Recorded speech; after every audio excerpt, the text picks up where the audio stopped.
3 वर्षको छोरीप्रति हुरुक्कै हुन्थे गायक प्रशान्त तामाङ।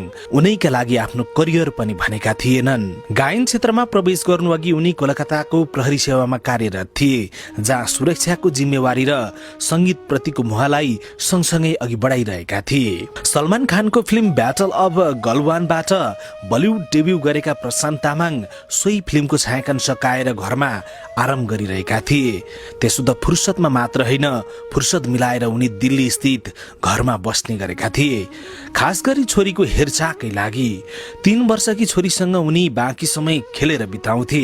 श्रीमती एयर होस्टेज भएका कारण घरमा रहेर छोरीको रेखदेख गर्ने जिम्मा पनि उनकै थियो।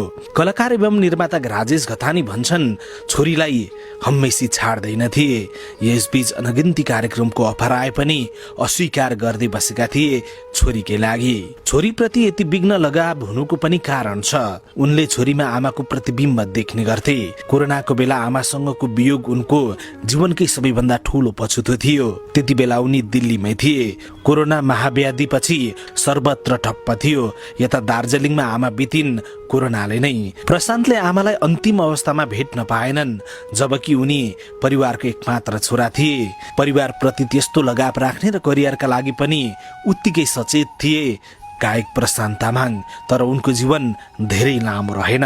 दिल्लीमा छोरीसँग बसिरहेका प्रशान्तको हृदयघातका कारण निधन भएको हो। प्रशान्त तामाङले चर्चित भारतीय गायन reality show Indian Idol season 3 जितेर दक्षिण एसियाली संगीत क्षेत्रमा विशेष पहिचान बनाएका छन्। दार्जिलिङमा जन्मिएका तामाङ साधारण परिवारबाट आएका हुन्।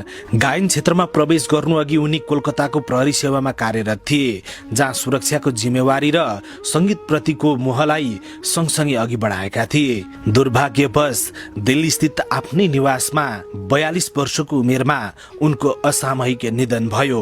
उनको यो प्रस्थानले नेपाली भाषी संगीत तथा चलचित्र जगतमा ठूलो शोक उत्पन्न गरेको छ।